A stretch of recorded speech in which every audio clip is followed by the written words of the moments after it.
We are live now. Please go.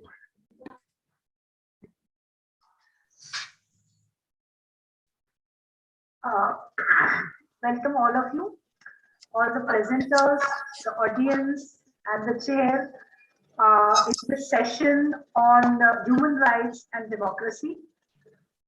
Today we have a really impressive lineup of the speakers, and we also have a really eminent lawyer practicing in the High Court and the Supreme Court since last 30 years, Mr. Mihir Desai.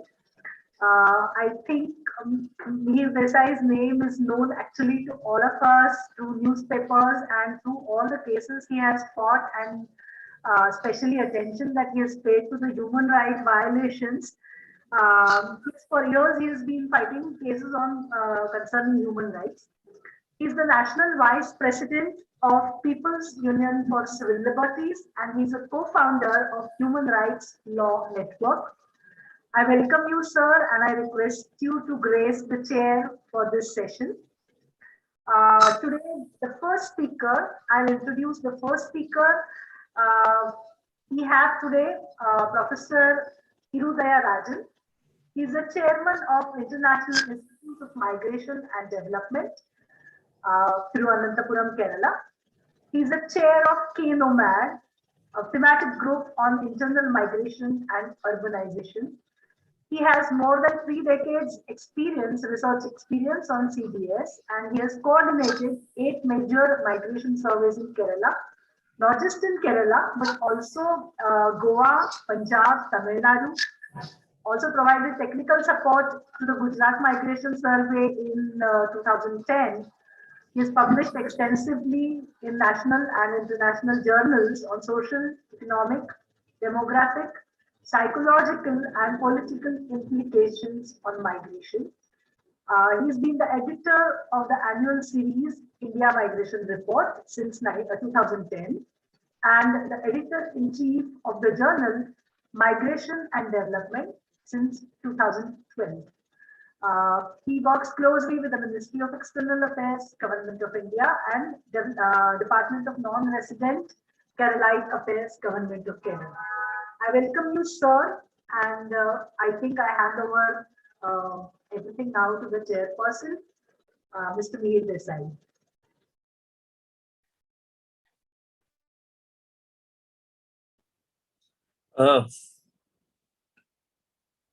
Yeah, I think I don't.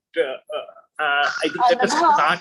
Yeah, let's start by the speakers, and then I'll make the closing remarks. So, if we can start with the speaker. Okay, fine. Then there are 3 eminent pattern, sir, that I introduce every speaker, and right. We will take up the question answers towards the end before your closing remarks.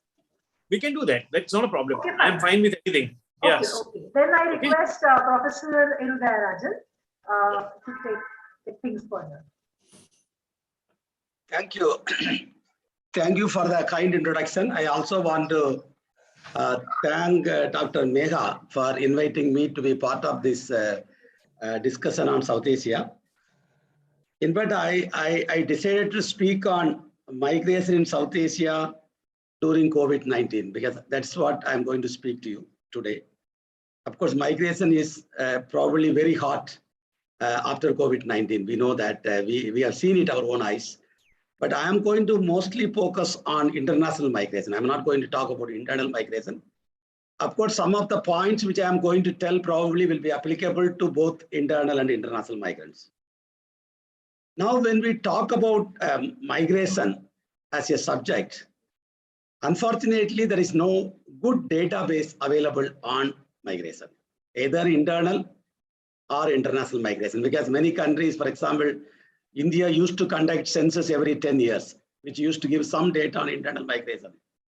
Now the census was not conducted last year in the name of COVID-19, but we are conducting elections, but we don't want to conduct census. That indicates that how much importance we give for database. I think that's also talks about the country's importance of collecting data for preparing policies in this country. I think that's very important. That is true with most of the countries in South Asia. And it is not only the problem for the national government, even at the international level, we have no idea on exactly how many of our citizens are currently living abroad. When I talk about international migrants, we have two types of international migrants. When we talk about, one is we have migrants who are still holding Indian passports. We call them immigrants. That means either Indians or Pakistanis or Bangladeshis born there, and currently they are still holding their country's passport and working anywhere in the world. We call them immigrants. I think this is something very, very important for our discussion. And the second group of people, we call them, they don't no longer belong to India. They become citizen of another country. We have, for example, we have Indo-American, Indo-Canadian, Indo-UK citizens. We have lot of countries are, we have our Indian, they no longer hold Indian passport. We are talking them in the name called diaspora. You take any countries in South Asia, many people, they don't want their country's passport. They hand over the Indian passport or Bangladeshi passport, they take the passport of Canada. In fact, last year itself, close to 4 lakhs people, I think little bit more, Indian people said they don't want to continue to be part of the Indian citizenship. They moved out of the Indian citizenship. They become people of Indian origin. So we are basically walking with some darkness regarding the database. I think that is also one of the problems. We are not able to do a reasonably good policy on migration. I think this is something very, very important in South Asian context. And most of the countries, we don't have a very chartered migration policies. We have policies like agricultural policy, industrial policy. We have a lot of policies in the country, but we are not very clear on international migration policy. Many countries in South Asia, they don't have a clear-cut policy of international migration. Who to move, where to move, what to do, what are the responsibilities, what are their rules, how to do. I think this we are not talking very much because they are not even part of that. I will be coming to that. But if you look at it, generally in South Asian countries, some data, whatever available data from ILO, World Bank and other people and my own understanding of South Asia, India has probably 20 million Indians still holding Indian passport, living in 190 plus countries in the world. And this is also true with Pakistan with 8 million, Bangladesh with 10 million, Afghanistan with 5 million, including refugees moving out of Afghanistan, the Nepal 3 million and 2 million people from Sri Lanka. So these are the people who are still holding their country's passport and living anywhere in the world, And you put it together as South Asians, we are close to 50 million South Asians are currently anywhere in the world. Something like one big number we are talking about, 50 million people. And India is number one with 20 million people. Now, when you look at these 50 million people, and if you go into very detailed about where are they living, of course, I was looking at it, if you Google and see which are the countries Indians are present. If you look at it, and the Google will tell you close to 200 countries Indians are present, it including Ministry of External Affairs. And if you Google again, which are the countries COVID is present, it's also present in 200 plus countries. So Indians also present in 200 plus countries, COVID also present in 200 plus countries. But only problem is Indians have passport and visa, but COVID has neither passport nor visa. It is also moving. So, but it is moving without anything, but we are not allowing these people to move. I think that is where the crisis, which we are going to discuss in a few minutes. Because it is moving. You can do lockdown, you can do triple lockdown, double lockdown, but the COVID is moving. And we have seen through our own eyes, because when the Indian government, for example, when the lockdown was announced in the country, in India, there were only 500 COVID cases in 2020 March. But we know that COVID was spreading and we are now number 3 in the world. So we are controlled, many things we have done, but the COVID number is increasing. Even today when we talk, we are close to 2 lakhs COVID cases. So COVID is moving, but we are making people immobile in the name of COVID. I think that's something which I'll come back to again on that. So 50 million people currently anywhere in the world. But where are they? If you look at it, these 50 million people, almost 60 to 70% of them are living in 6 countries in Gulf. This is very, very important for us to understand. Just 6 countries in the Gulf. Which are the countries? United Arab Emirates, Qatar, Bahrain, Oman, Kuwait, and UAE, Qatar, Bahrain, Oman, and Kuwait, and Saudi Arabia. These are the 6 countries occupies the major hosting our South Asians. These are the countries. This you can see if you go to Islamabad airport, or if you go to Dhaka airport, if you go to Delhi airport or Sri Lanka, around a little bit late evening, if you go and look at the airport, all the flight will be coming from Dubai. Dubai, Sharjah, Saudi Arabia, Qatar, Bahrain, Oman, all this Gulf air will be flying to India. I think that itself indicates we have more flights from all these countries to the Gulf countries. So almost, for example, India, 50% of them are in the Gulf countries. In Kerala, where I hail from, 90% of the Keralites are in the Gulf countries. India, 50%, but 90% of the Keralites are in the Gulf countries. And you can look at it, but Gulf is a predominantly thinking that, and India, not only India, all these countries also receives huge remittances. India is number 1 with $83 billion even during the COVID-19. Of course, whenever the COVID comes, whenever the crisis comes, we always worry about migrants, not because of they have problem. We are worried about remittances coming down. So migration means money. We worried about the money, not about migrants. And we all do in the policy making process. That's why when we talk about human rights, we worried about the money, why money is coming down less from the Gulf, but we never worried about migrants, which we will see during the COVID-19, what we did. So South Asia is a block, 50 million people, and almost I will put 50 to 60% of the people are living in the Gulf countries. This is the second point, very, very important. But unfortunately,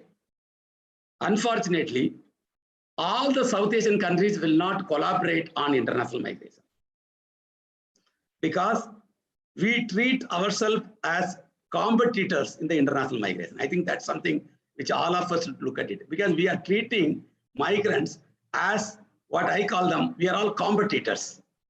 India and Pakistan, Bangladesh, Sri Lanka, Nepal, we all compete to place our people in the Gulf countries. So we are all competing between each other, and we cut our wages. For example, if somebody is offering a housemate for $300, other country will say we are ready to offer housemates for $200. Somebody will say even $100.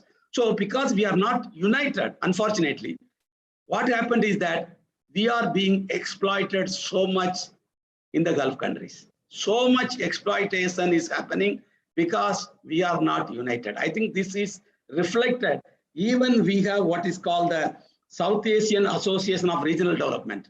We are in the SAARC countries. In SAARC countries, we never discuss international migration. It's like we don't want to touch that. It is like a very hot, we don't want to touch that. Like 1 point, it is normally in the 1.5 in the SAARC program, because migration is something which we don't want to discuss. Either internal migration between India and between South-South, for example, Bangladesh to India, or India-Bangladesh migration, we never discuss. Or Pakistan, India, we always talk something, trade, this thing, that thing, but we never discuss about mobility within South Asia and mobility outside South Asia. We are not very much opened up, how important the mobility for human development, how important mobility can bring a lot of changes, including peace among the South Asian countries. We normally don't discuss that in the SAARC, and we also fight in the SAARC. We know that. I think it's something we are not united to take the international migrants as one group. And this I want to compare. For example, when we talk about human rights, the oil producing exporting countries, we call them OPEC. There are not many countries, there are only very few countries. They sit together and they decide the oil price. They fix the oil price is coming down, they will reduce the supply and they will maintain a minimum oil price. But the laborers, which are, I think we are all human beings are better than oil, but I don't think we are taking very seriously the sending countries, like South Asian countries. We can include even Indonesia and Philippines. The sending countries as a big block together, then we can have lot of human rights issue can be achieved. I think this, we are not doing very well. I think this is something we should discuss further in this seminar and beyond that. Why we are not united, I think this is something very, very important. Now, as I told you in the beginning, this COVID-19 is a health crisis. It is a health crisis. It is not migration crisis. It is, please because I always talk to people, it is a health crisis. But through our policies, through our programs, in the name of controlling the COVID-19, whatever we have done, it has directly affected the migrants, both internal and international migrants. That's why the migrant crisis is a creation of our policies. That's why this time when the third wave was coming up, we are not talking about stopping train, stopping bus, stopping flights. Because we have learned, we have burned our finger in the earlier studies. We said, let the COVID continue, let the people move, at least 1/3 people can go, flight will be 50%, train was moving. But the first wave, we were all, of course, we are all new to this COVID-19. Everybody was in a panic. But I was talking with one of the medical doctors because I was also advising the Kerala government with a high-level team to advise the Kerala Chief Minister in the COVID wave 1. We were also, we don't know what to do. But the problem is, when you talk to the medical doctors, you know, some of you might be familiar. If somebody has a fever, every big hospital, they have what is called the isolation ward. There is a room that's called isolation room. Any doctors will say that somebody has a fever, isolate him, isolate him. This isolation is something we always recommend for some type of disease. You think it will move. So what happened? The doctors, or what you call them health experts, were advised to the government, rightly or wrongly. I don't think we should do the post-mortem report. But what happens that they said, isolate the whole country, isolate the whole world. Basically, we have isolated everyone in the name of like isolating one person in the hospital. Hospital will have isolation ward, isolation rooms.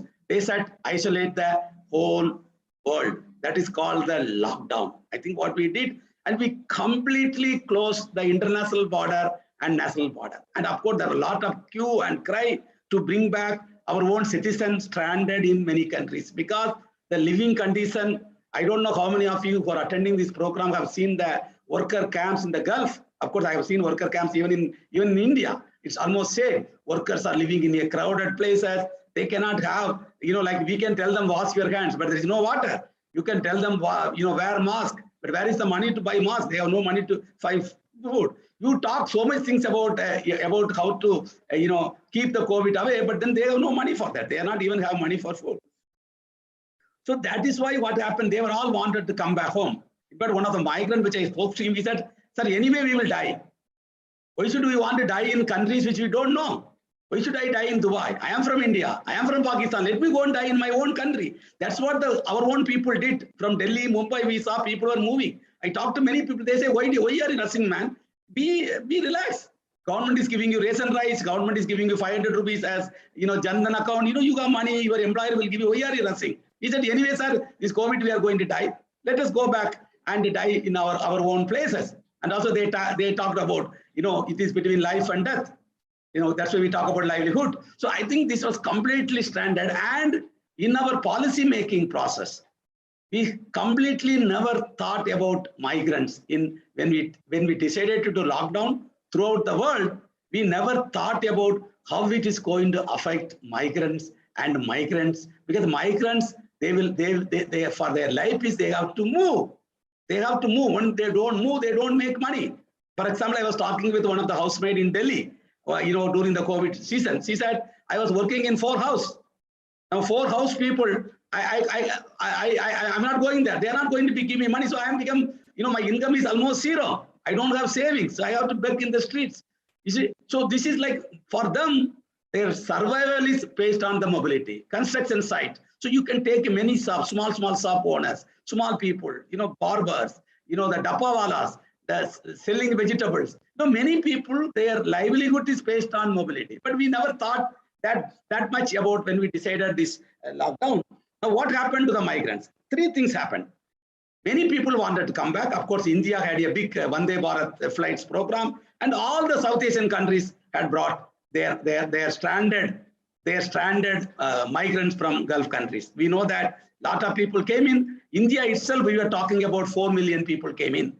You can imagine 40 lakhs people came through the Vande Bharat flight. It is the highest evacuation in the history of India. Not even the Gulf War. Gulf War, we only brought around 2 lakh people. So it is like almost like a 40 lakhs people came in. So, and this is something very, very important. We have to bring them. They are all running. They are all running back to our place. And what happened? These people who came back as returned migrants, the returned migrants, I classify them into three categories for us to discuss more.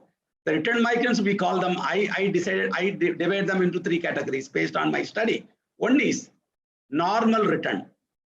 Because returned migrants is a normal phenomenon. If you go to Gulf, you have to return. If you go to America, you may get green card or white card or blue card or a yellow card. I don't know. But if you go to Gulf, they will give you the labor card and they will send you back. Even dead people are not allowed to be buried in the Gulf countries. Dead bodies will come after 1 month, after 2 months, after 3 months. I have seen dead bodies coming after 6 months in India. And it is true in many countries because it has to come. They will not allow the body to be buried. But of course, thank God, COVID has changed it.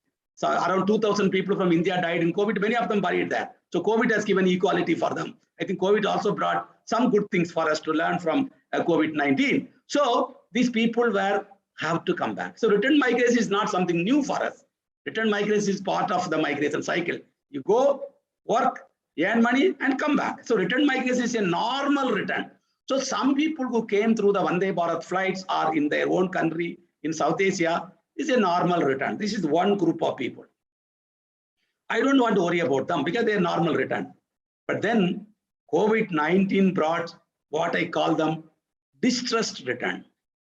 Some of them are psychologically stressed, but I was talking with one of the person who came, some people even committed suicide, return migrant. We talk about former suicide. I don't think we have any data on return migrants who came back by Vande Bharat flights or who came by the Sarmic train within the country. We never discussed on that. What happened to them? Psychological stress. Somebody told me, I cannot be able to eat, I'm not able to sleep. You know, like so many psychological, mental stress, which you cannot put in an article. So much stress they had. So this is called the distress return migrants. We should look at them. They need support from all government in South Asia. The third one group of people, what I call them is return to remigrate. They have returned, but they are not going to stay in Pakistan or Bangladesh. They will remigrate because that is the new phenomena which is happening. Return to remigrate. Can the government provide some support system for them to remigrate? There is a migration cost. We know that in Bangladesh, somebody want to migrate, they have to spend around $1,000. In Sri Lanka, around $500. If you want to migrate, there's a migration cost involved. So I think they lost everything and they become very poor. Can we support them to remigrate? I think these are the three types of return migrants we have to keep in our mind when we talk about policies for them. And the second thing, the return migrants issue also very bad during COVID-19. Because return migrants, we have seen return migrants. But during COVID-19, there are three things happen to the return migrants. Three very important things happen to the return migrants. One is, prior to COVID-19, the return migrants, whenever they come home, they receive what I call them hero welcome. They are heroes. If somebody is coming from Dubai to Islamabad airport, when the man arrives, or a nurse working in the Gulf countries arriving in Sri Lanka, there will be at least 2 to 3 cars to receive this nurse from Sri Lanka, from Gulf, or a migrant coming from Gulf to Islamabad, or Delhi, or Kerala, or Dhaka. There will be at least 10 to 12 people will be waiting for them at the airport. They used to get hero welcome. But during COVID-19, not even their spouse came to bring them to the airport. They came alone, nobody was in the airport to receive them because of COVID. And they were put in the quarantine center. And some people were highly distressed. And due to COVID, they were once upon a time, prior to COVID-19, they were heroes. After COVID, when they came back home, they become zeros. They are like a zero, nothing. They are not, they are like an unwanted migrants in their own house, in their own village, in their own household. I think this is something very sad happened to them. Heroes become zeros. The second important point, what happened to them is that whenever return migrants were coming till COVID-19, when they come with a lot of money. And they return, they will save some money. They'll come back with a lot of gifts. not only to their spouses and children, their relatives, their in-laws, their friends, their neighbors. This is the first time in the history of South Asian migrants. They came with what I call them empty hands. What I call empty hands. They came with such empty hands. Some people are even begging for their flight tickets to come back to their own country. And I know that many countries, some people have sponsored their flight tickets. Mostly the associations in the Gulf, they sponsored the tickets for the people to come. So they were used to come with money. They came with empty hand, and COVID made them to beg. They become beggars for their own tickets. So you can imagine these people flight was that. They become zeros. They came with empty hands. They were begging for their own flight tickets. The third one, which is something very, very sad, many migrants felt, we also made them some type of stigma regarding migrants and migration. Anybody coming from Gulf, we treated them as the carriers of COVID-19. A stigma. It's like somebody is coming from Dubai, you said possibility of COVID is very high, somebody is coming from. I think that we created both internal and international migration. And that also created a lot of human rights violations. They were treated in a very bad way. Some people are staying there. So there is a stigma being created on the migrant. I think that is also we did. Three things: heroes to zeros, empty hands, and the third one's the stigma regarding migrants. And we know nothing about returned migrants. I did a study based on 2,000 returned migrants who came by the Vande Bharat flights in Kerala. 2,000 returned migrants. I don't think there are many studies being conducted in South Asia on understanding the flight of returned migrants. Returned migrants, what happened to them?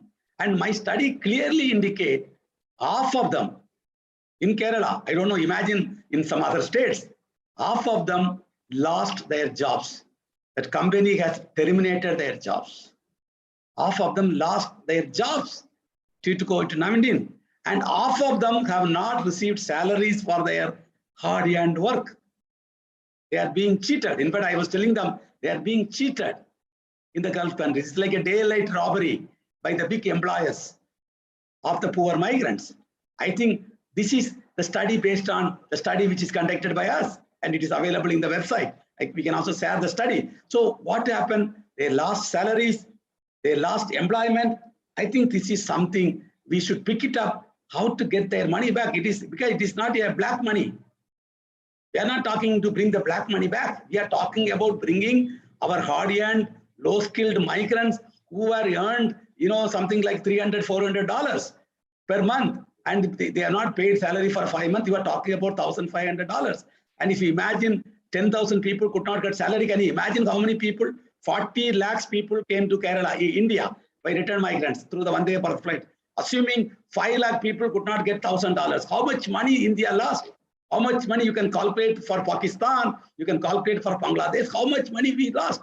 Why should we lose? Because it's our workers hard-earned, working in a hot climate like 50 degrees centigrade.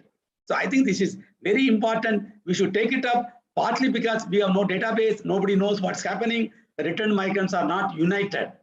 United, we fight. South Asian migrants never united because the countries are not united. Now the returned migrants are not united. So we are not able to fight. We are not able to fight. I think this is something very, very important. By closing my remark, I also want to say, now the 2 years are over. Almost two years, but we are running third year. Of course, still the COVID is not over, but the migration is slowly started picking up because migrants were resilient during COVID-19. That is indicated by the remittances. They are sending money, they are borrowing money, they are sending money. But the future will be very high for migration because without migration, many countries cannot survive. Without migrants, the cities cannot survive. Migrants are the backbone of any economy.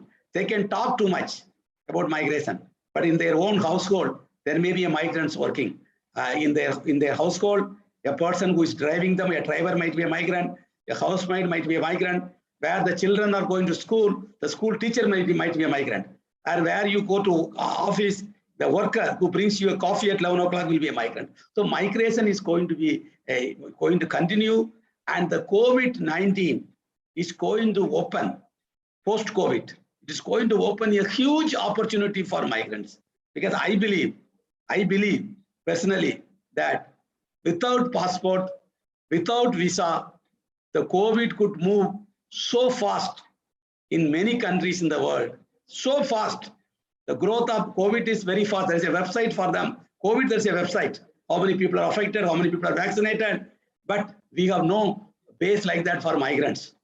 Migrants, we have no database. How many people are going from Nepal to Dubai today? We have no data. But we know how many people are affected by COVID in Dubai, how many people are affected by COVID in Nepal, how many people died today, how many are recovered from COVID-19, how many are vaccinated. See, how many are being tested today. We have so much data about COVID-19, but we are not talking about migrants. If the COVID can move without passport, I'm sure South Asians can move as fast as possible post-COVID period, because they have a passport, they will get visa, they will travel. Thank you very much for the opportunity. Thank you very much. Thank you very much, sir. As decided earlier, the question, answers or comment section will be towards the end. So now, may I request the next speaker, Mr. Pratap Asbe. I think he's here. He's here. Yes, he's here. Yeah, Pratap Asbe is alumnus of Shivaji University. He was a student activist and joined Ukraine. Later he switched to journalism and joined Maharashtra Times. And I'm sure those of us who read Marathi newspapers regularly would remember his column Maharashtra Deshi, which was very popular for the investigative journalism on Mumbai riots. Then also I think Dharmabhaskar Wagh, that was one of the notorious cases of Godwin in Maharashtra. After retiring from Maharashtra Times, he's working as a political analyst on ABP Maza. He's been studying the situation in Kashmir since 1992, and he has written a book about it, which will be published very soon. His reportage on Babri Masjid demolition and Mumbai riots, as all of us are aware, since 1993, Mumbai underwent riots several times over, and that has garnered a lot of praise. So now may I request Mr. Pratap Asbe to unmute himself and start his speech. Hello. Can you hear me? Yes. Yes. Yes. मला Shivaji university आणि Moscow Russian state युनिव्हर्सिटीने या seminar साठी बोलवलं, त्याबद्दल मी मनापासून त्यांचे आभार मानतो आणि विस्तार सुरुवात करतो. जम्मू काश्मीर हा विषय हा तसा अतिशय गुंतागुंतीचा विषय आहे आणि वर्तमान समजून घेण्यासाठी आपल्याला भूतकाळामध्ये जायला लागतं. त्यामुळं आपल्याला या सगळ्या सध्याच्या परिस्थितीचा विचार करताना भूतकाळाचा सुद्धा काही विचार करावा लागेल की भूतकाळामध्ये काय काय झालं, नेमकं इतिहास काय होता, त्यात काय चुका झाल्या, काय बरं झालं, काय वाईट झालं, त्याचे काय परिणाम झाले, याचा आपल्याला आढोसा घ्यायला, याचा आपल्याला धांडोळा घ्यायला लागेल. आणि म्हणूनच मला असं वाटतं की काही प्रमाणामध्ये इतिहासात जाणं अपरिहार्य.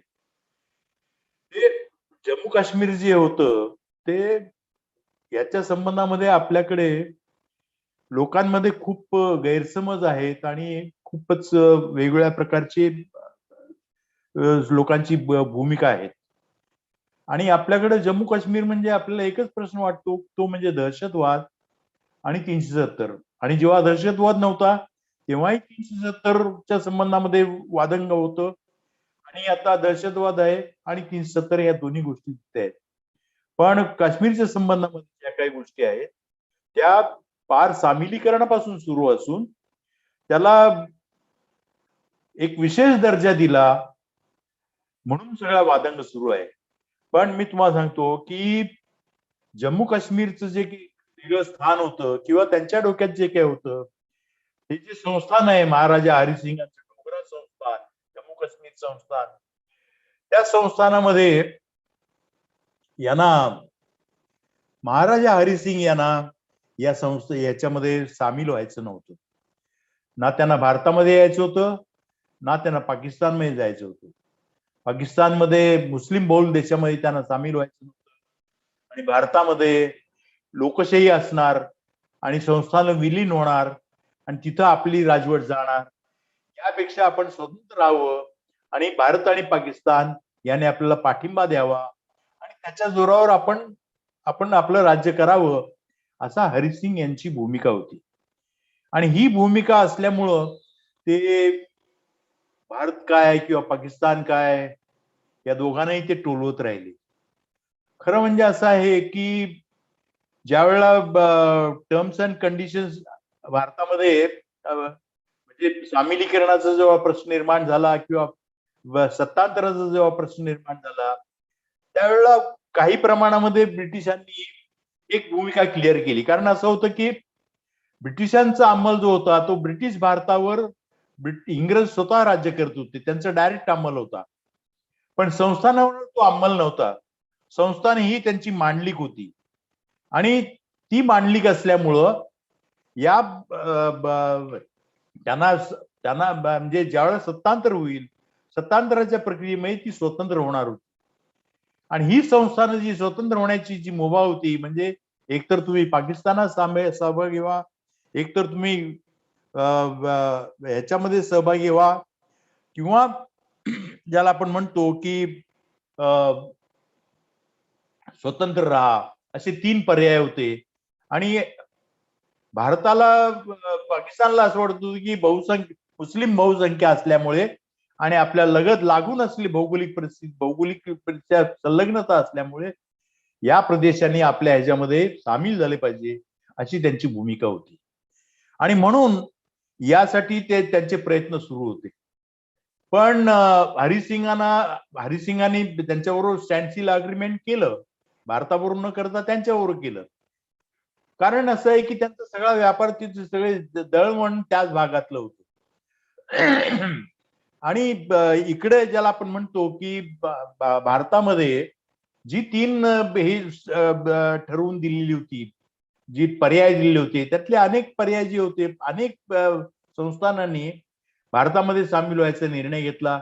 काही संस्थान अशी होती की ज्यांना भारतात व्हायचं नव्हतं आणि पाकिस्तानात जसं काश्मीरचं होतं त्याच पद्धतीनं तो प्रकार जो होता तो आपल्या त्रावणकोरमध्ये होता, जुनागडमध्ये होता, हैदराबादमध्ये आणि आणखीन काही राज्यामध्ये होता की ज्यांना स्वतंत्र राहावंसं वाटत होतं किंवा जुनागड सारख्या राज्याला संस्थानाला ह्याच्यामध्ये सहभागी व्हावं, जे ज्याला आपण म्हणतो की पाकिस्तानमध्ये जावं, अशी त्यांची इच्छा होती.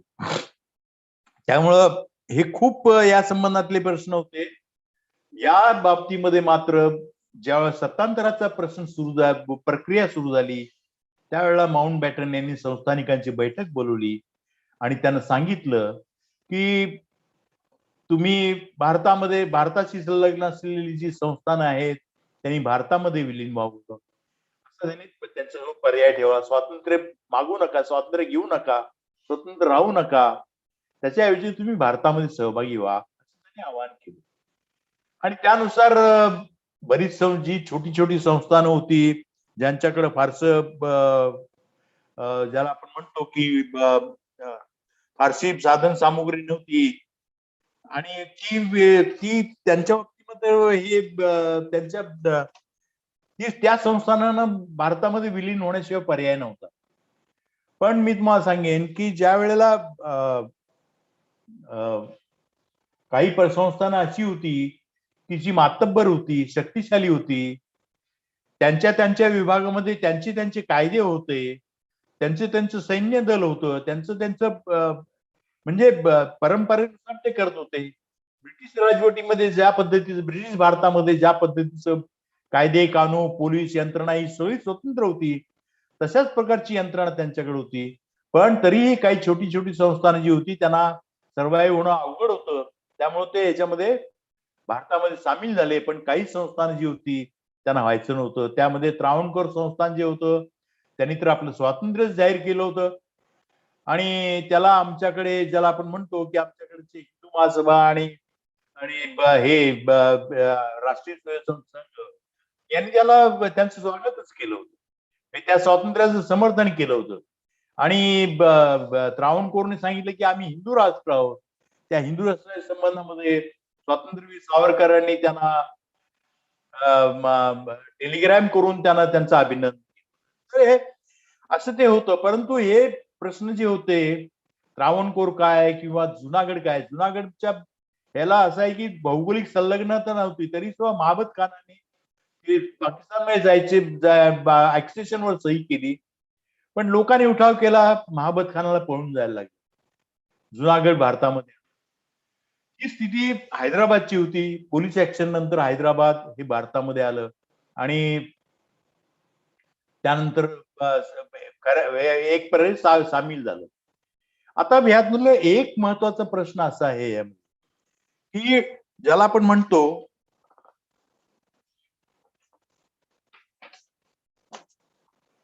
की जे ही म्हणजे ब्रिटिश इंडियामध्ये सॉव्हरीन होते आणि संस्थानांमध्ये संस्थानिक हे सॉव्हरीन होते. त्यांचे फक्त बाहेरचे जे हे होते म्हणजे संरक्षण असेल, दळणवळण असेल किंवा अशा पद्धतीचे ज्या काही हे असतील त्याच्या संबंधामध्ये त्यांनी फॉरेन अफेअर्स या सगळ्या गोष्टी त्यांनी इंग्रजावर सोपवल्या होत्या. परंतु अंतर्गतरित्या ते सॉव्हरीन होते. त्यांचे कायदे होते, त्यांचे कानून होते, त्यांच्या परंपरा होत्या, त्यानुसार ते चाललं होतं.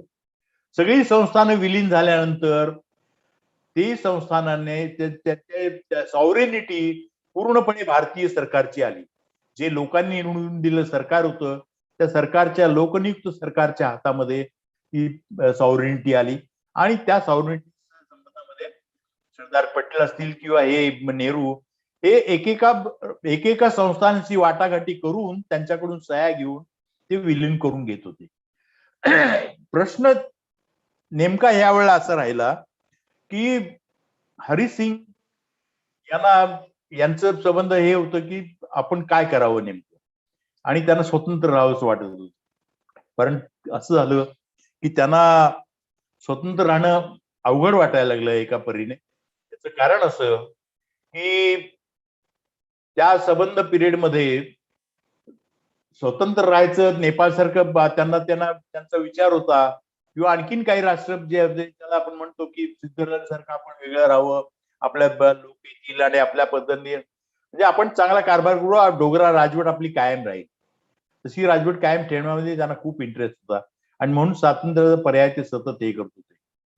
पण असं आहे की पाकिस्तानला सुद्धा आणि जिनांना सुद्धा त्या संबंधामध्ये एक घाई अशी झालेली होती की काश्मीर येत का नाही आपल्याकडे. त्यामुळं आणि भारतातल्या लोकांचं असं म्हणणं होतं की जे निकष इंग्रजांनी ठरवलेत सत्तांतराच्या संबंधामध्ये भौगोलिक संलग्नता, लोकसंख्या कुणाची किती आहे, कोणत्या धर्मियांची, त्यानुसार त्यांनी त्या भागामध्ये सामील व्हावं आणि म्हणून काश्मीर जे आहे जम्मू काश्मीर हे पाकिस्तान बरोबर गेलं, पाकिस्तानमध्ये विलीन झालं तरी त्याला भारतीय नेत्यांची फारशी हरकत नव्हती, कुणाचीच नव्हती, विशेषतः पटेलांची तर अजिबातच नव्हती. थोडीशी त्यामध्ये थोडासा म्हणजे आणि असं आहे की त्या संबंधामध्ये पाकिस्तानने काश्मीरने आपल्यामध्ये राहिलं पाहिजे असं कुणी फारसं म्हणत नव्हतं. म्हणजे काही लोकांची इच्छा असेल पण तसं होत नव्हतं ते. पण झालं असं त्या सगळ्या ह्याच्यामध्ये की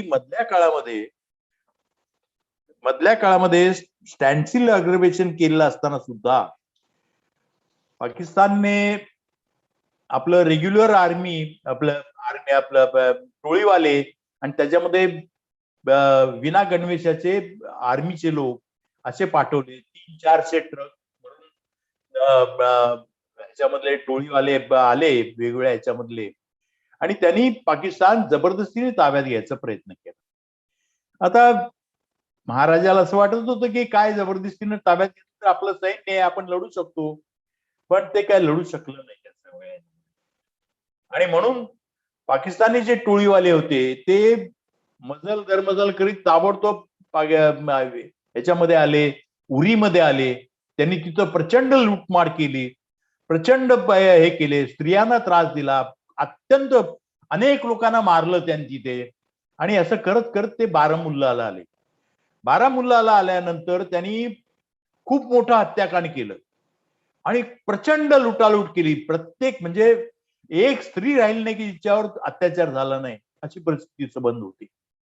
त्यामुळं असं होतं की, आणि ते फार वेगाने निघाले होते पुढे, पण त्यांना मोह जो होता सत्ता संपत्तीचा, माणसांचा, पैशाचा आणि वेगवेगळ्या जवाहीर, अमुक तमुक दागिने आणि स्त्रिया, याच्यामध्ये ते अडकून पडले. त्यामुळं त्यांना पुढे येताना थोडासा वेळ लागला. आणि तरी सुद्धा ते, मी तुम्हाला सांगतो की ते मजल दरमजल करीत श्रीनगरकडे येत होते. आणि इकडं महाराजा हरिसिंग हे म्हणत होते की आम्हाला तुम्ही वाचवा, यातून आम्हाला सैन्य पाठवा. पण ही सैन्य पाठवायची परिस्थिती नव्हती त्या सगळ्या ह्याच्यामध्ये. याचं कारण असं, माउंट बॅटन म्हणाले की जोपर्यंत त्यांचं अक्सेशन होणार नाही तोपर्यंत मी त्यांना सैन्य पाठवू देणार नाही. सैन्य कशाच्या जोरावर पाठवायचं, त्यांनी या भारतामध्ये सामील व्हावं, मग सैन्य पाठवता येईल, अदरवाईज कसं काय सैन्य पाठवता येईल. त्यामुळे ते म्हणले की ऍक्सेशन झाल्याशिवाय मी देणार नाही. आणि ऍक्सेशनला महाराजा हरिसिंग तयार नव्हते. असा एक संबंध, एक द्विधा परिस्थिती त्या संबंधामध्ये निर्माण झालेली होती. आणि ती निर्माण झाल्यानंतर, ते निर्माण झाली असली तरी तिकडून पाकिस्तान सैन्य किंवा टोळीवाले हे कूच करतच होते श्रीनगरकडे. आणि हे सगळं असताना सुद्धा राजा हरिसिंगांचं म्हणणं होतं, असं म्हणणं होतं की नंतर नंतर मग ते आम्हाला वाचवा. शेवटी ते जम्मूतून पळून गेले, आपलं सॉरी श्रीनगरमध्ये होते त्यांच्या राजवाड्यामध्ये. तिथून त्यांनी सगळी सत्ता, सगळी संपत्ती, वाहनं घेऊन ते जम्मूला पळून. आणि अत्यंत क्रुशियल हे होतं की फार मोठ्या वेगाने टवळीवाले येत होते, सगळ्या काश्मीर खोऱ्यामध्ये त्यांची लुटमार चालू होती. आणि घाबरून मग हरिसिंग जम्मूला गेले आणि तिथून मग त्यांनी वाटाघाटी सुरू केल्या. शेवटी त्यांनी यांनी सांगितलं की शेवटी ठीक आहे, म्हणले मी सामीलनाम्यावर सही करायला तयार आहे, पण फक्त 3 ह्याच्यावर मी करेन. मी का जम्मू काश्मीर मधलं सार्वभौमत्व असेल, ते सार्वभौमत्व माझ्याकडे राहील, मी सार्वभौम असेल, पण भारताच्या परराष्ट्र धोरण असेल, संरक्षण असेल किंवा कम्युनिकेशन असेल, हे 3च विषयाच्या संबंधामध्ये मी भारताला सामील होतो. याच्या पलीकडे भारताची घटना स्वीकारायची की नाही, हे स्वीकारायचं की नाही, याच्या संबंधावर किंवा कायदे स्वीकारायचे की नाहीत, हे आम्ही ठरवू त्या संबंधात काय करायचं. त्यामुळं ते या 3 अटीवर ते झाले. आणि त्यामुळं तेव्हापासून त्यांना भारतामध्ये सामील करून घेण्यासाठी 370 कलमाची तरतूद त्यावेळेला ती करण्यात आली. आता 370 कलमाची तरतूद केल्या किंवा त्याच्या आधीपासून, म्हणजे सत्तांतराची प्रक्रिया जेव्हा चालू होती त्यावेळेला फार मोठ्या प्रमाणामध्ये हिंदू आणि मुस्लिमांच्या कत्तली सुरू होत्या. भारतामध्ये मुस्लिमांच्या, पाकिस्तानमध्ये हिंदूंच्या, अशा फार मोठ्या प्रमाणात कत्तली सुरू होत्या. आणि लोंढे फार मोठ्या प्रमाणामध्ये भारतातून पाकिस्तानकडे आणि पाकिस्तानकडून भारताकडे जात होते. तशाच वेळेला काही लोंढे, फार मोठ्या प्रमाणात लोंढे जे होते ते, ज्याला आपण म्हणतो की पाकिस्तान मधून जम्मू काश्मीर मध्ये येत होते, विशेषतः जम्मू मधला जो काही पाकिस्तानला लागून ज्या सीमा होत्या त्यातून फार मोठ्या प्रमाणामध्ये ते म्हणजे निर्वासित येत होते. आणि त्याच्यामुळे एक तणाव होता. पण ते तणाव असताना सुद्धा, म्हणजे इकडं महाराजा हरिसिंग यांच्या भारताबरोबर सामील होण्याबद्दल वाटाघाटी चालू होत्या, पण त्याच वेळेला जम्मूमध्ये महाराजा हरिसिंगांचे जे सैनिक होते, दल होतं जे त्यांचं डोगरा संरक्षण दल जे होतं, ते दल जे होतं ते दल महाराजाच्या आधिपत्याखाली किंवा त्यांच्या मार्गदर्शनाखाली तेथील मुस्लिमांच्या कत्तली करत सुटलेलं होतं. आणि तिथे म्हणजे जवळपास म्हणजे कर्फ्यू पुकारून सर्व सगळे सैनिक, हिंदू, प्रजा परिषदेचे लोक आणि RSSचे लोक हे जाऊन तिथं कत्तली करत होते. आणि म्हणजे असं आहे की या सगळ्या ह्याच्यामध्ये एक गाव असं झालं नाही की तिथं त्याच्या कत्तली झालं नाही. त्यामुळं हा फार म्हणजे याच्या संबंधामध्ये महात्मा गांधींनी सुद्धा फार मोठी खंत व्यक्त केली की हे जे हत्याकांड आहे फार मोठं हत्याकांड झालेलं आहे आणि याची भारताला कल्पना नाही. आणि या संबंध हत्याकांडामध्ये स्त्रियांची प्रचंड प्रमाणामध्ये बेआबरू झालेली आहे आणि हे फार खेदजनक आहे. आणि या सगळ्या गोष्टीला राजा हरिसिंग जबाबदार आहे हे याची अशी टीका यांनी महात्मा गांधींनी केली होती. आता त्या सगळ्या म्हणजे अजून सामील व्हायचं होतं, पण तरी सुद्धा त्या ठिकाणी मुस्लिम जे आहेत, मुस्लिमांची लोकसंख्या कमी व्हावी यासाठी पद्धतशीरपणे प्रयत्न केले जात होते. म्हणजे मी तुम्हाला सांगतो की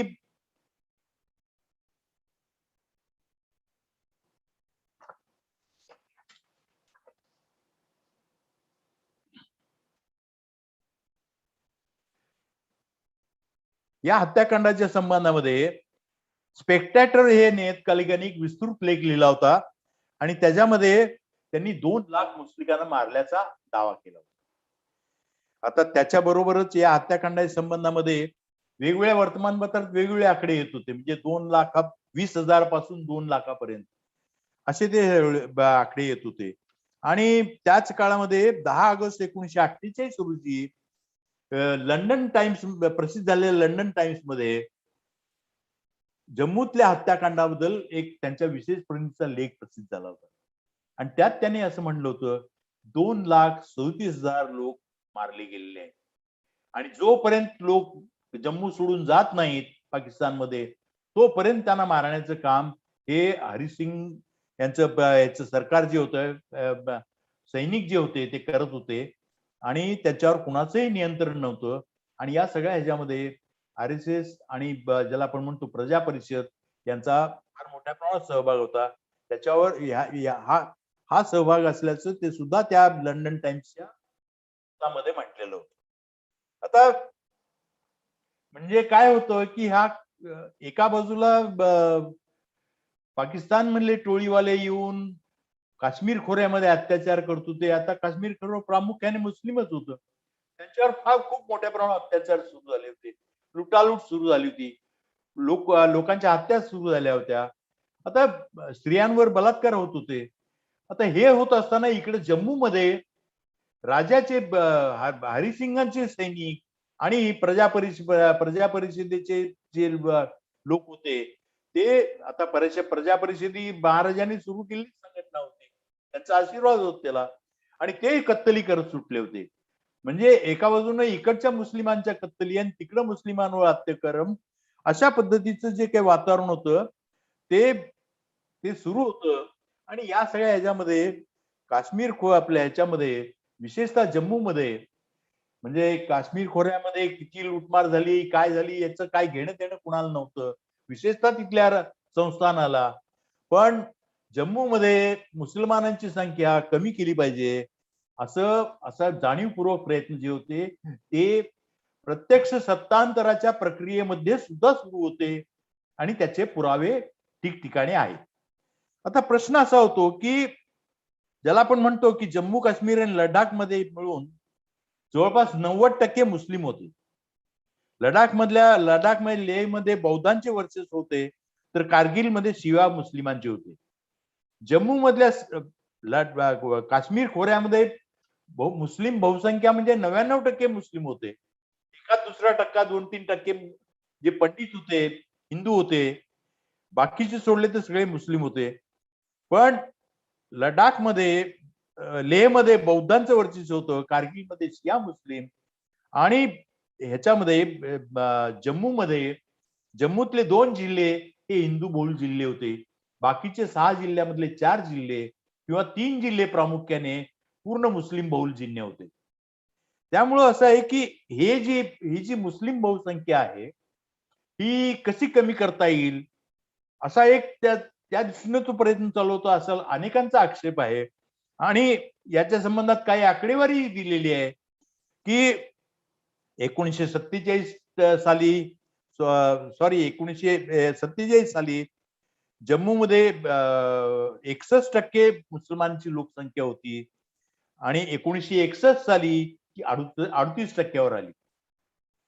म्हणजे 1901 आणि ही लोकसंख्या घटवण्याचे प्रयत्न 1941 पासून जम्मूतील लोकसंख्या घटवण्याचे प्रयत्न चालू होते आणि याला जाणीवपूर्वक हरिसिंग यांचा आशीर्वाद होता आणि त्यामध्ये हरिसिंग काही प्रमाणात यशस्वी झाले. तर मुस्लिम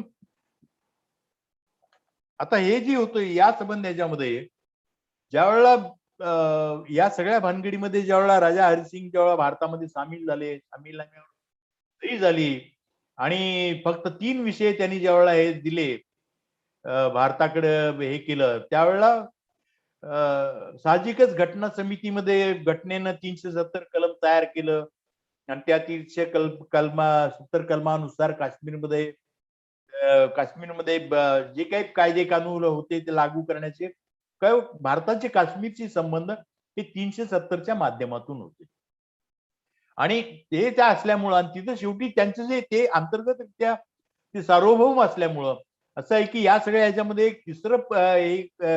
तिसरी एक पर्सनॅलिटी राहिली ती म्हणजे शेख अब्दुल्लाची. शेख अब्दुल्लांना कुठल्याही परिस्थितीमध्ये पाकिस्तानमध्ये जायचं नव्हतं कारण शेख अब्दुल्लांवर प्रभाव हा रशियाचा किंवा डाव्या विचारसरणीचा होता आणि त्यांना सेक्युलरिझम बद्दल प्रचंड आकर्षण होतं आणि त्यामुळं भारतातल्या त्यांची जी काही चळवळ होती राजाच्या विरोधातली चळवळ ही भारतीय स्वातंत्र्य चळवळीचा एक भाग झाली. नेहरू गांधी हे त्यांना वैचारिकदृष्ट्या जवळचे होते आणि नेहरूंना आणि इतर भारतीयांना सुद्धा शेख अब्दुल्ला आपले वाटत होते. त्यामुळं असं आहे की शेख अब्दुल्ला हे काही वाटलं ते झालं तरी कम वाट में भारतात केलंच पाहिजे, भारतात सामील झालं पाहिजे असं त्यांचं म्हणणं होतं. त्यांना ती स्वातंत्र्याची कल्पना त्यावेळेला पटली नव्हती. त्यावेळेला ते असं म्हणत होते की भारतात सामील होणं हा एकच पर्याय, स्वतंत्र राहता येणार नाही कारण कोणी राहू देणार नाही अशी त्यांची भीती होती. त्यामुळं त्यांनी जम्मूमध्ये घडत असलेलं जे काही हत्याकांड होतं त्याकडे पूर्ण दुर्लक्ष केलं आणि भारतामध्ये सामील होण्याच्या संबंधातल्या वाटाघाटीत सहभागी झाले आणि सामीलनामा झाला. सामीलनामा झाल्यानंतर अर्थातच तिथली जी सत्तासूत्र होती ती शेख अब्दुल्ला यांच्याकडे गेली आणि ते पंतप्रधान म्हणून त्यांना ते कामकाज बघायला लागले आणि मग त्या ठिकाणी म्हणजे त्यांनी फक्त जे काही हे होते त्यांचा स्वतंत्र ध्वज होता, त्यांची स्वतंत्र राजघटना समिती त्यांची वेगळी बसवली आणि त्यांनी कायदे कानून वगैरे सुरू केले. आता हे सुरू झाल्या जम्मूमध्ये ज्याला आपण म्हणतो की 1947 सालीच ज्या वेळेला हे सगळं झालं त्यावेळेला जम्मूमध्ये प्रजा परिषदेच्या लोकांनी आणि राष्ट्रीय स्वयंसेवक संघाच्या लोकांनी एक चळवळ सुरू केली. ती चळवळ अशी होती की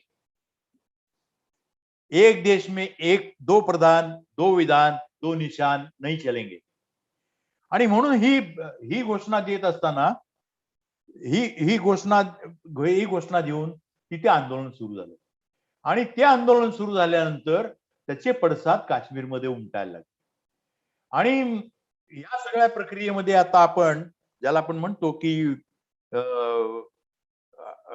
आणि ते उमटायला लागले पण तरी सुद्धा आणि यातून असं आहे की नेहरूंना आणि राज्यकर्त्यांना भारतीय राज्यकर्त्यांना भीती वाटायला लागली की आपण सेक्युलरिझमच्या नावाखाली या सगळ्या लोकांना आपल्यामध्ये सामील करून घेतलं पण आत्ताच त्यांच्या विरोधामध्ये म्हणजे शेख अब्दुल्ला म्हणजे एक संबंध भारतामध्ये एक मुस्लिम बहुल राज्य आहे ते म्हणजे जम्मू काश्मीर आहे आणि तिथं त्याला विरोध जो काही जाती आणि धार्मिक याच्यावर सुरू झाला त्याला ते सुरू झाल्यानंतर तिथलं संबंध जनमत जे आहे ते कलुषित व्हायला लागलं. खरं म्हणजे असं आहे सामील होताना माउंटबॅटन यांनी आणखीन एक अट घातली होती की तुम्हाला सार्वमताला म्हणजे प्लेबिसाईटला सामील व्हायला लागेल. ते प्लेबिसाईट सुद्धा नेहरूंनी मान्य केलं होतं आणि भारताने प्लेबिसाईटला मान्यता दिली आणि म्हणजे आणि त्यानंतर युनोने प्लेबिसाइड कमिशन पण नेमलं, त्याचंही भारताने स्वागत केलं होतं. पण ही परिस्थिती ड्रास्टिकली इतकी चेंज होत गेली की जम्मू काश्मीर सामील झाल्या जम्मू मध्ये इतक्या मोठ्या प्रमाणात दंगली आणि आंदोलनं सुरू झाली की सबंध काश्मीरी जनतेच्या डोक्यामध्ये एक भीतीची भावना सुरू झाली आणि हे आपण चुकीचं केलेलं आहे, ज्यांच्यावर विश्वास ठेवून आपण गेलो ते बरोबर नव्हतं, अशी एक त्यांच्यामध्ये भावना निर्माण व्हायला लागली. आणि आपण इंटरप्ट, पण 30 मिनिटं झालेली आहेत, त्यामुळे आता तुम्ही कन्क्लुजन कडे आलात तर एक साधारण 5 ते 10 मिनिटं. Okay okay okay okay sorry. आता असं आहे की या संबंधामध्ये हे हा संबंध मधला हे असल्यामुळं ही जी विचारधारा होती किंवा त्यांना ज्या पद्धतीने इथे बदल घडवायचे होते किंवा हे 370 कलम म्हणून काश्मीरचं एकत्रीकरण करणं, हा जो एक विषय होता तो जनसंघ असा आहे की जम्मू काश्मीर ही संघाची आणि हिंदू महासभेची किंवा प्रजा परिषदेची ही राजकीय प्रयोगशाळा होती आणि त्या प्रयोगशाळेमध्ये जे निष्कर्ष निर्माण झाले त्या निष्कर्षानुसार पुढची कारवाई भारत सरकारने सुरू केली आणि जनसंघाने सुरू केली. त्यांना स्वायत्तता, कुठल्याही राज्याला स्वायत्तता द्यायची नाही हे त्यांचं धोरण होतं. ते धोरण कुळवलकरांनीही मांडलेलं होतं. आणि नंतर जे सर्व प्रकारची भाषिक अस्मिता आणि प्रांतिक अस्मिता ही मोडून काढली पाहिजे आणि एकच अस्मिता देशाची राहिली पाहिजे. एक देश, एक प्रधान, एक विधान, हे पण त्यांची भूमिका होती. त्या दृष्टिकोनातून 1992 पर्यंत भारतीय जनसंघाने, आपल्या जनता पक्षाने आपला जनाधार या देशामध्ये वाढवला आणि जेव्हा ते सत्तेवर आले तेव्हाही ते या संबंधामध्ये काही भाषा करत नव्हते. पण जेव्हा पूर्ण बहुमत मिळालं त्यावेळेला त्यांनी तो अजेंडा त्यांचा जो होता तो बाहेर काढला आणि 370 रद्द करण्याचा निर्णय घेतला.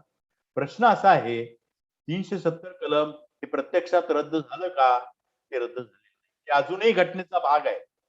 पण आणि त्याच्यामध्ये असं आहे की काही घटनात्मक तरतुदीमध्ये ह्याच्यामध्ये काही बदल केले आणि बदल करून त्यातलं तो जे 370 कलम आहे त्याचा वापर होणार नाही अशी परिस्थिती येते. ते म्हणजे डीऑपरेशनलाइज केलं. ते डीऑपरेशनलाइज केलं त्याचं आणि त्याचा आणि सगळीकडे भारतामध्ये डंका पिटला की आम्ही डीऑपरेशनलाइज केलं, 370 रद्द केलं. पण परिस्थिती तशी नव्हती. 370 कलम अजूनही आहे. फक्त त्यातलं 35A कलम जे आहे ज्याच्यामध्ये तिथं जागा खरेदी करता येत नव्हती, कुणालाही बाहेरच्या लोकांना जमिनी खरेदी करता येत नव्हत्या, त्या आता करता येतात. पण त्यासाठी जी कारण मीमांसा त्यांनी दिली ती अशीच चुकीची होती. तिथे आम्ही आमच्यामुळे 370 रद्द केल्यामुळे राखीव जागा तिथं आल्या. राखीव जागा तिथं आधीपासूनच होत्या. 370 रद्द केल्यामुळं स्त्रियांना म्हणजे स्त्रियांना आता संपत्तीमध्ये वाटा मिळाला. तो वाटा त्यांना आधीच होता. म्हणजे परराज्यातील स्त्रियांची लग्न केलं, मुलीने परराज्यातल्या मुलाशी लग्न केलं तर तिचा संपत्तीचा हक्क जातो, असा या संबंधात एक वादंग होता. तो न्यायालयीन प्रश्न होता. न्यायालयाने त्या संबंधात निर्णय दिला होता की याचा काही हे नाही, तिचा वाटा कायम राहील, त्यामुळे तोही वाटा कायम होता.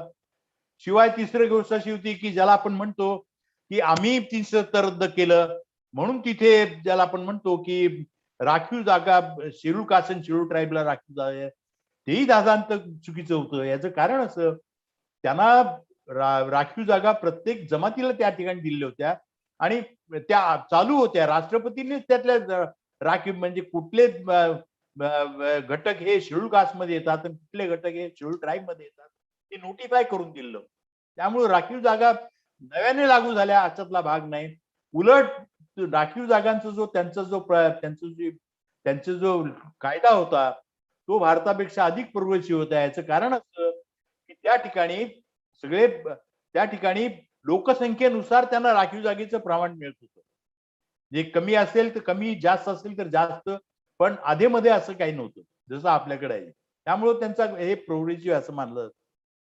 बाकी मग ज्या काही पुष्कळ गोष्टी आहेत की त्यातला फक्त एकच गोष्ट आहे की ज्याला आपण म्हणतो की 35A कलम आता हे रद्द केल्यामुळं तिथं लोकांना जागा खरेदी करता येतील हे खरं झालेलं आहे. हे त्याची मुभा आहे. पण आतापर्यंत कोणी जागा विकलेली नाही किंवा जागा विकत घ्यायला.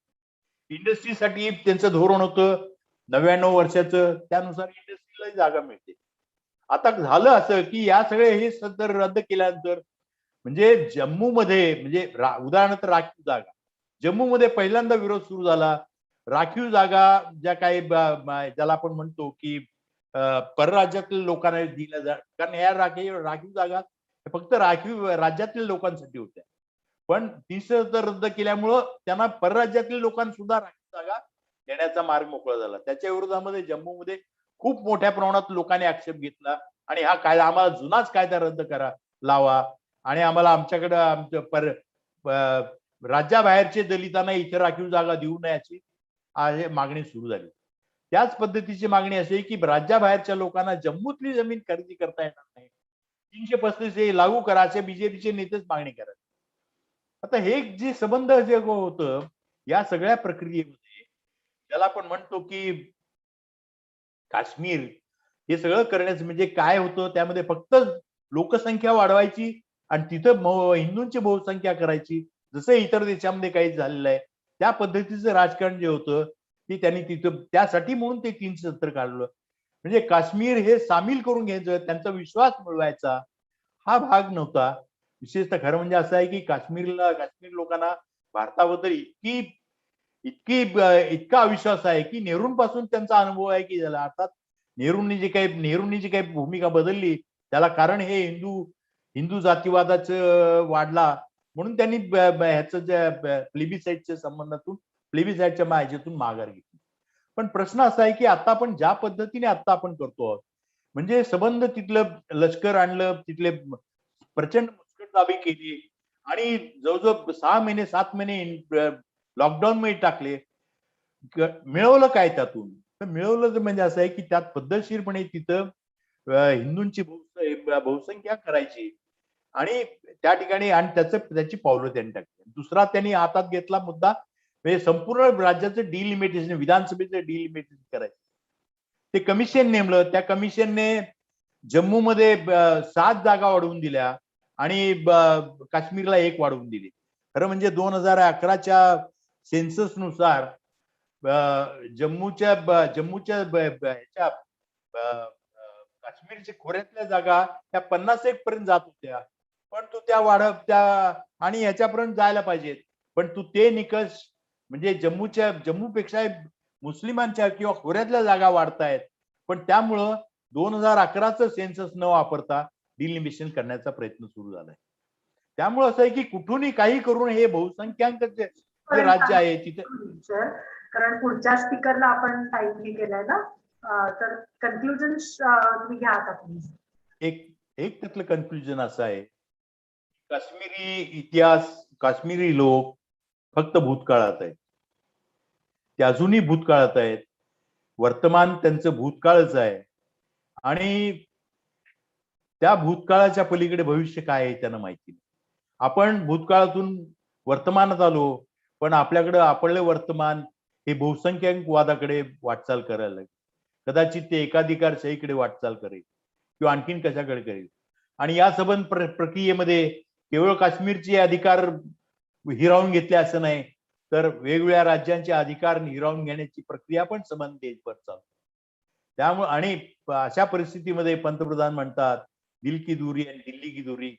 प्रश्न असा आहे की या सगळ्या ह्याच्यामध्ये लोकांना आता ह्याच्यावर काही विश्वास नाही आणि जो अनुभव काश्मीरमध्ये लोकांनी घेतलेला आहे त्याच प्रकारचे अनुभव वेगवेगळ्या राज्यांना आल्याशिवाय राहणार नाही.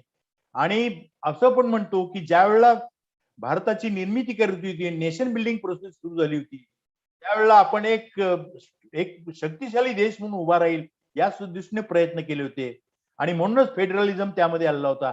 आता त्या फेडरलिझमचा सुरुंग लावण्याची प्रक्रिया सुरू झाल्यामुळं भारताची सबंध वाटचाल जी आहे ती एखाद्या फेल स्टेट कडे होती की काय अशी शंका निर्माण झाली आहे. धन्यवाद. Thank you sir. मला वाटतं आपण प्रश्नोत्तरांमध्ये आणखीन ह्याच्यावरती चर्चा करूया नक्कीच. Now I would like to invite our next speaker, Mr. Vinit Tiwari, who is a poet and a social scientist and an activist. He is the National Secretary for All India Progressive Writers Association and has edited and published several books and booklets on various issues ranging from globalization, communalization, tribals, development paradigm, literature, international relations. He has also made 5 documentary films and conducted many independent fact-finding missions in communal violence or caste violence areas. He has also written and directed plays for IPTA, Indian People's Theatre Association. He is associated with the Joshi Adhikari Institute of Social Studies in Delhi since 2009. And he's a part of the core group of the study group, which conducted a survey in 8 states in India, delineating root causes and possible resolution of agrarian crisis. I would like to invite now Mr. Vinit Tiwari. Mr. Vinit Tiwari. Thank you very much. So, all dear participants, and thanks to the organizers, especially Megha and everybody else, chair. The topic is quite, not the flow of the current going on, but yes, because the role of China in the South Asia and in the global economy, as it is increasingly getting higher and higher. So it is also impacting various aspects of the life, be it the economics or the political economy or the human rights situation or the employment situation or the sovereignty. So, and especially looking at the experiences pre-pandemic and post-pandemic periods, we must see the role of China and its possible impacts on the South Asia's countries.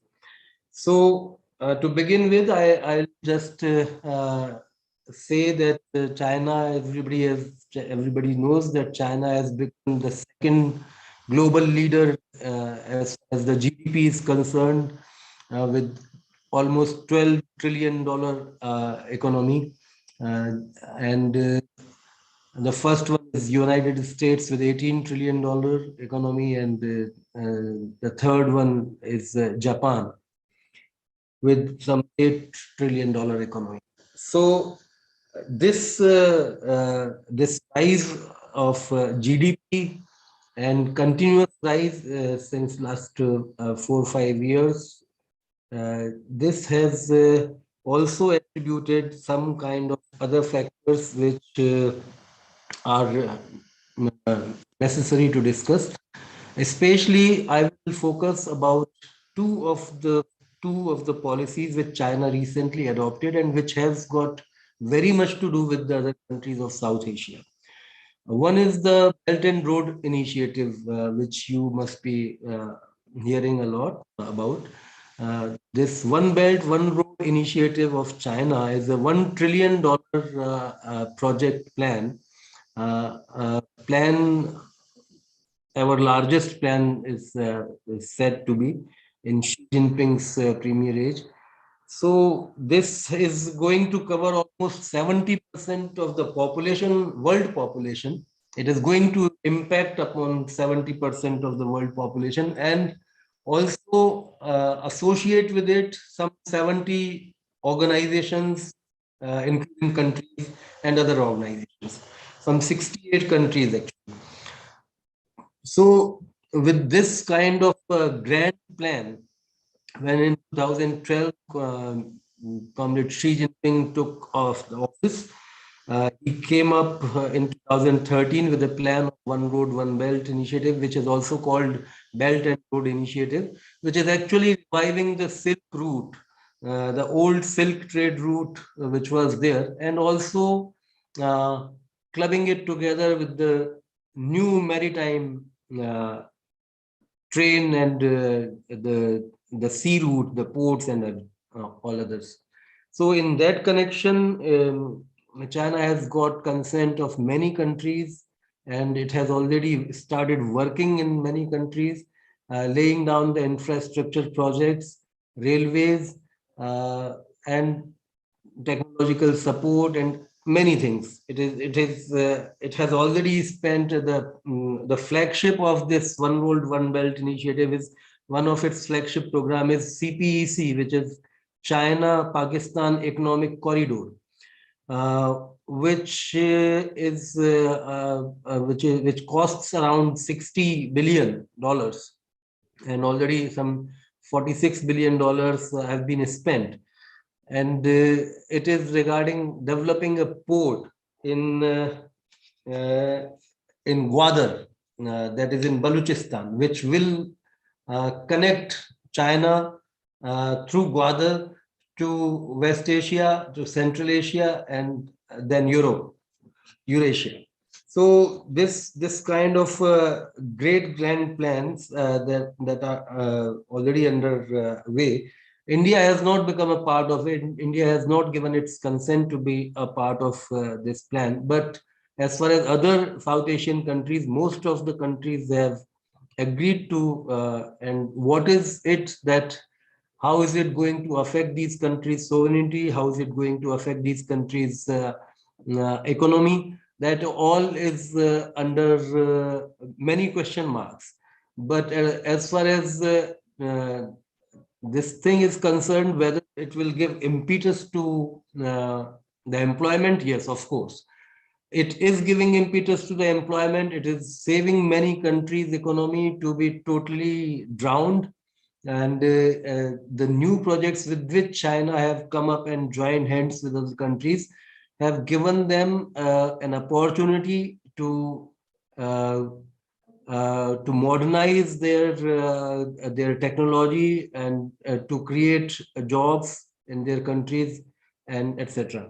But at the same time, China has also been alleged with that when it is giving money to the respective countries, when it is funding its own Belt and Road Initiative, when it is constructing railways or roads or developing ports in those countries, then it is coming with its own technology, with its own labor, with its own funding institutions. So most of the time, what at the end, the country gets nothing. And especially two cases I will discuss, but before that, so another thing which I'll speak about is the Chinese initiative of eliminating poverty, eliminating abject poverty. So I'll come to that. In 2014, Beijing announced 3 regional development plans, one of which was OBOR, this One Belt, One Road initiative. These plans are supposed to address the chronic problem of uneven development in China. This, as I told you, that $1 trillion project, this OBOR or BRI, Belt and Road Initiative, this will include 900 projects and 68 countries. And in this also, as I mentioned, that CPEC, China Pakistan Economic Corridor is one, but another 2 major corridors also are there, which are basically train routes. So China, Laos, Thailand, that is another one. And the third one is China, Jakarta, Bandung. So this $263 billion demand for high-speed trains. There is almost 50% of 50% manufacturing of high-speed trains in the world is concentrated in China itself. So China is also creating market for its home-produced high-speed trains in other countries by supplying them. And this is being done on the basis of the loans. So that is also again a problematic thing, because if these poor countries, most of them are poor countries, 2/3 of these OBOR countries, like 68 countries, have said yes to this. So 2/3 of such countries have very poor economy, so they can't actually sustain the kind of loan. So it is also called a debt trap by China. And another term which I also saw, that global colonization. So by becoming globalized, you are also colonizing through the economic coercion and other things. So these kind of critical appraisal of the Chinese initiatives are also there.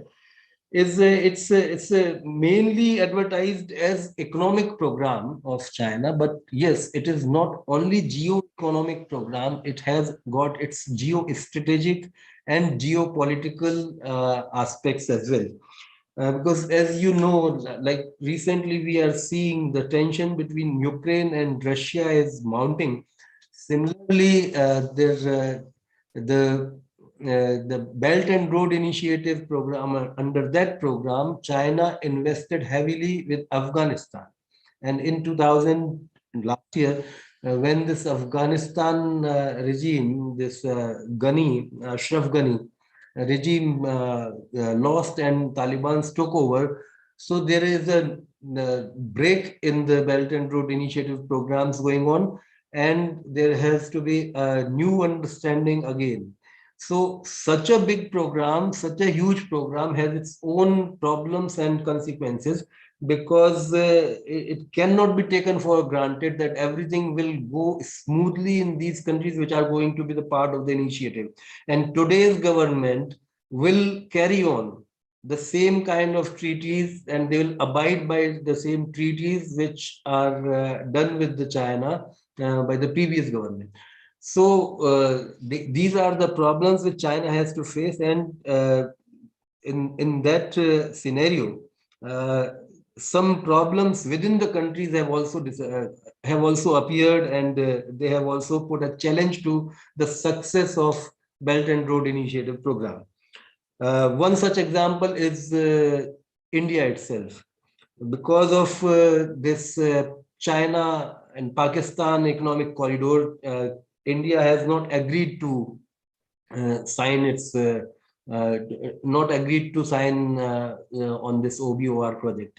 And in especially in area where this Balochistan, this Gwadar seaport is taking shape, there also, this is an area where terrorism is influential in that part of Pakistan, and it also connects the Kashgar of area of Xinjiang of China. It connects, this corridor connects these two extremist kind of sections. So in such situation, Pakistan has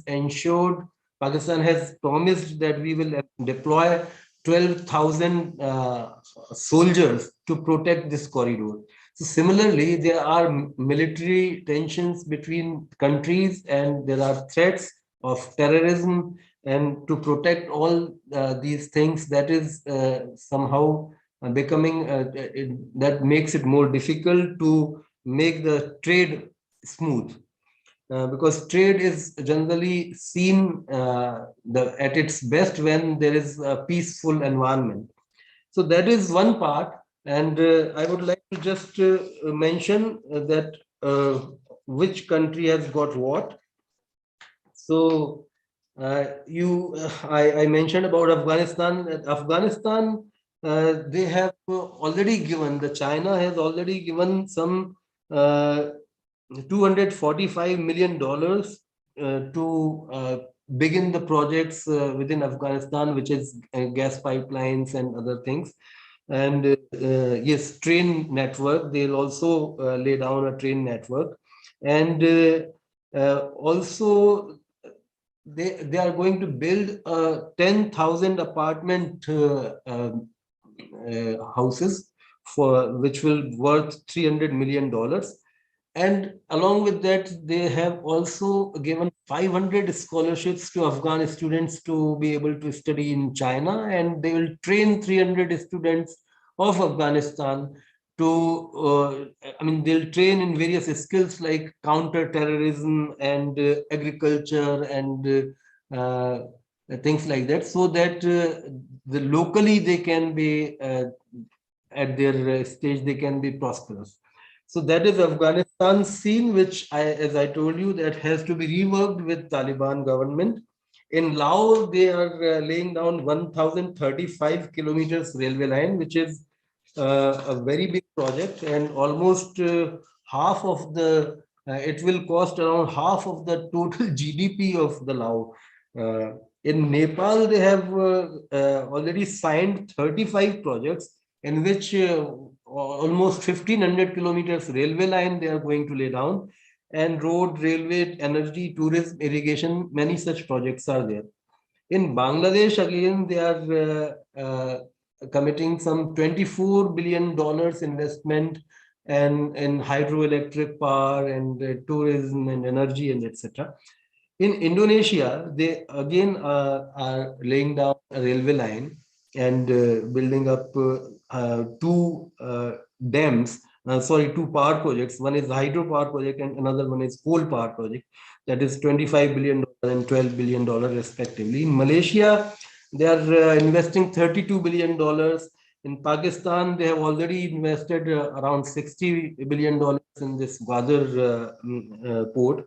In Myanmar, they have got plans to develop dam and port, and this Myanmar port will give China direct access to Europe and Africa and Asian countries also. So more or less, this is the general impact on South Asian countries. And just now, yes, I'm focusing on Sri Lanka because Sri Lanka is in much news as far as this OBOR is concerned. Sri Lanka was not able to repay its loan, so in 2017, the Chinese company took over its one of the very important port called Hambantota, and took it for 99 years of lease. So in that particular aspect, it is a fear in all the partner companies, partner countries of this OBOR project, that if we fail to repay the loan, our sovereignty, our economic, in many ways, we are in danger. Our country, our people will be in danger. And they also say that, as I told you, that China comes with its own people, with its own technology, with its, and when there are people of China, they are protected by Chinese army as well. So they have put at some places their own army to protect this. So these are the questions which are really important questions, as far as, because this alone will not be sufficient to justify this project, that it is going to modernize or technologically advance the scenario. It is certainly joining China with the rest of the world. So the main beneficiary of this entire project will be China. As far as other countries which are collaborating with them are concerned, it has to be seen whether they get their due share in the development and the benefits which this OBOR project will generate. So similarly, there are questions regarding this in ecological sense also. In 2013 itself, I think in 2013, yes. So a special clause was added to this document of OBOR, saying that this Belt and Road Initiative will not just be the Belt and Road Initiative, this will also be a green Belt and Road Initiative. So we will take care of the ecology, we will take care of the, and as Xi Jinping put it, that we will make a civilization which is ecological. So a sustainable environmental kind of environment which is needed. As far as words are concerned, that is fine, but we also see that in Indonesia, the project of laying a railway line, they are endangering 800 orangutans. That place where from this railway line will cross will actually endanger the habitat of 800 orangutans, and it will also obviously that it will also affect when we visualize the railway line in the mountainous areas of Nepal or Indonesia or Myanmar or places like that. Thousands of acres, millions of acres of forest, and forest, I mean, not just forest. A forest is not just wood. It's an entire ecology which will be affected. Similarly, we have seen the fate of the big dam projects, hydropower projects in India itself. And if such things happen in other small countries where they are in dire need of the money and they are overlooking the environmental impacts of these projects, and in the haste of getting the money, in the haste of getting employment to the people, in the haste of getting associated with this Belt and Road project, they are overlooking, ignoring the possible threats, environmental threats also. So all these things require a calm and patient and people-centric, people-oriented kind of a development plan, which, to my understanding, so far, China has not given much heed to. When I visited China as a part of the delegation to see their poverty alleviation programs impact, that was a guided tour, of course, so there was not much to see beyond what they were showing. But at the same time, I was able to see thousands of acres of forest was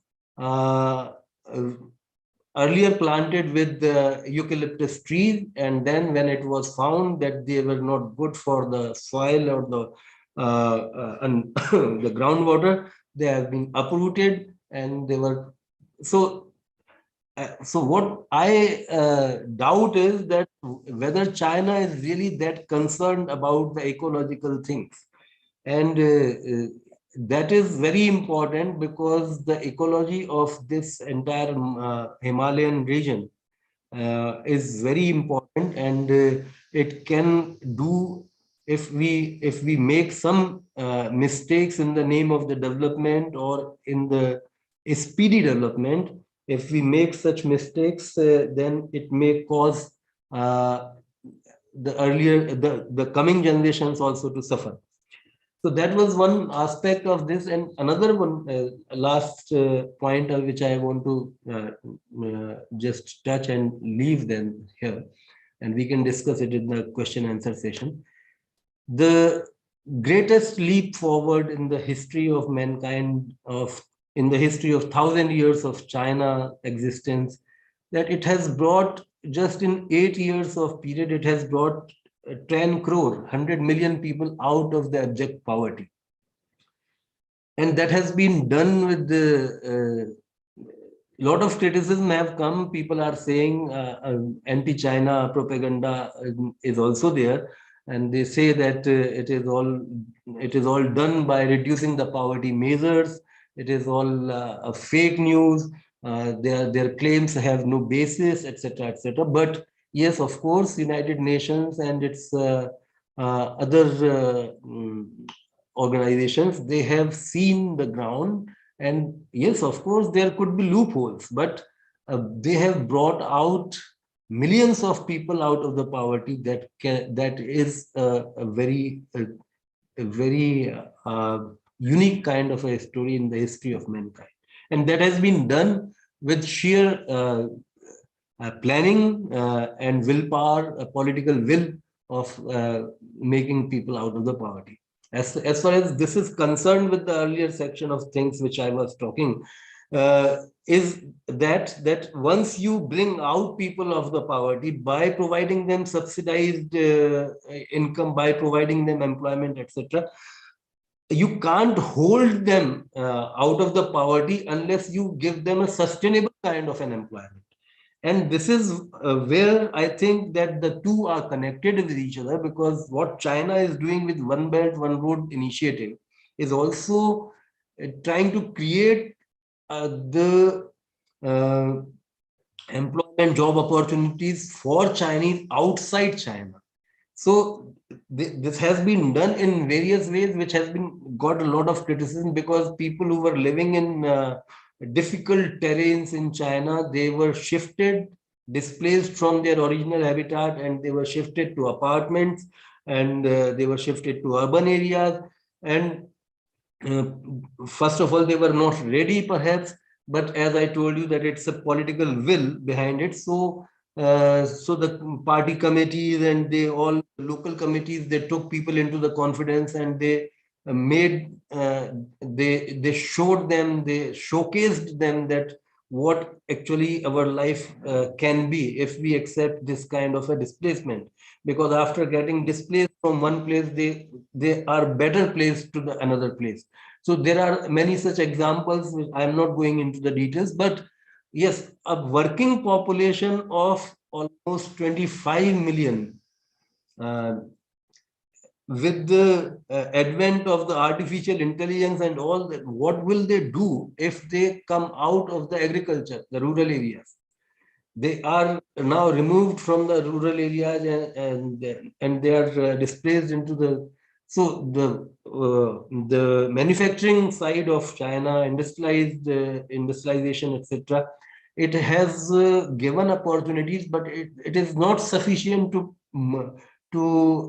accommodate all the working people there.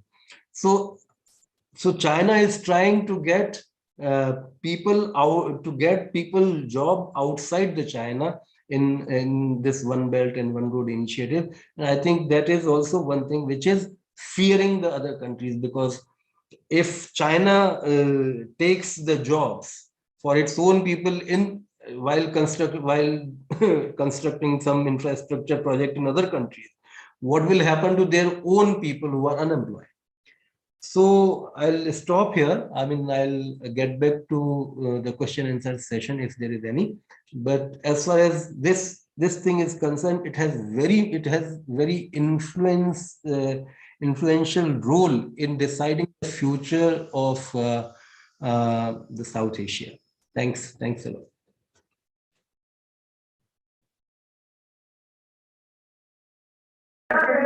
Thank you so much. Thank you, Mr. Diwali. Now I think I would like to request Sai. I'm sure people must be having some comments, questions, critique. So Megha, how do we address that? Should we ask them to type and send it, or should they raise the hands? Okay. Let us ask the chairperson how he wants to proceed. Because I don't see any questions there in the chat box. No, because till now we had not. So if there is somebody manning that thing, then maybe, or even I can take, if it is addressed to everyone, I can take the questions and ask them. Otherwise, let people raise their virtual hand, and then we can ask them to unmute and ask the question. So any questions right from our first speaker?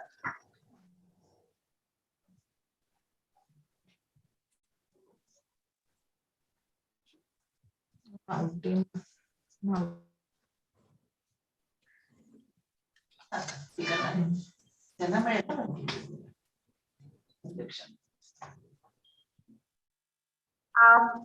mean, if there are no questions, I would like to ask a question to Professor Udayarajan. As I mean, it's evident, and even after your speech, that democratic rights of individuals, they do get affected to a very great extent in case of migration. So is there any way out? I mean, there are a lot of, what we call the basic human rights, and there is a lot of infringement on these rights. If we take a look at even the Indian cities, people coming to the cities in search of casual labor, they don't get any medical services. I mean, the very basic things that we think is a part of our human rights package, they are deprived of that. So is there any way in which we could address it? Could there be a mechanism to address it or control it? Because I mean, most of the nations are signatories of the human rights protection treaties. So can they be brought together, and can something be done about it?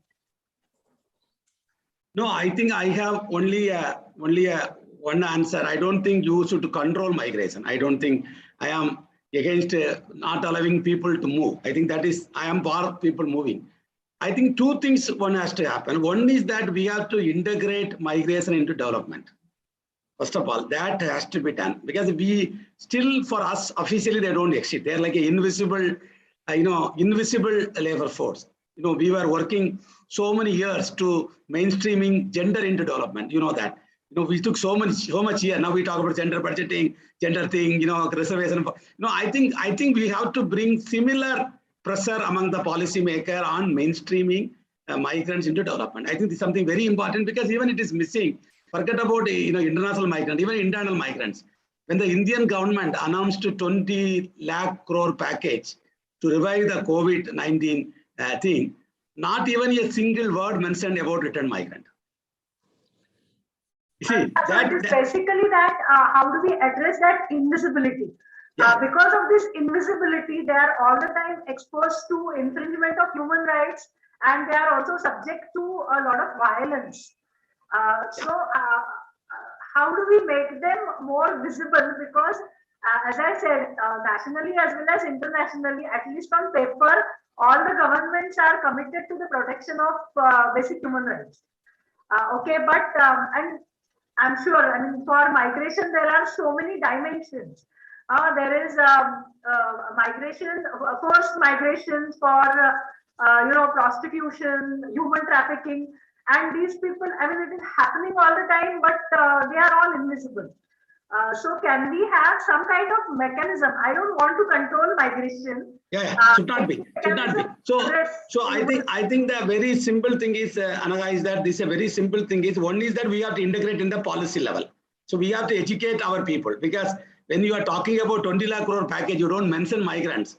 And also the mentioned by whom? Our finance minister is a migrant to Delhi. And also our prime minister is from migrant to Delhi, from Ahmedabad to Delhi. So even they themselves are migrants, but that means, it has not come touching our hearts. They don't exist. I think this is something important. Second thing is, they are not united. They are afraid, because many times, I think they are not united. Like I was telling about the oil producing countries, they are not united because the migrants are not united. They work in different ways.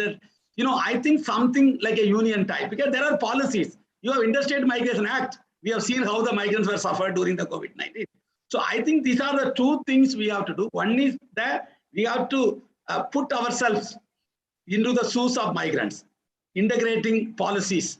Second thing, we have to somehow unite. If all the domestic workers in India are united, they can get many things done, including minimizing their salary. Today, there is no direct salary for everybody. Lot of variations. Am I right? Between houses, between individual, depend upon their bargaining power. I don't think bargaining. I think these are the two things I would recommend. One is the uniting those people. Unite, we fight. So uniting them. And second thing, I think we have to make the policymaker to aware migrants are important. For example, smart cities. Smart city mean migrants. See, you are imagining urbanization will lead to growth, economic growth.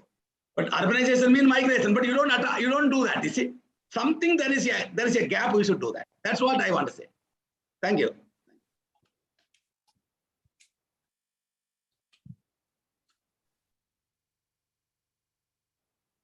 Any questions?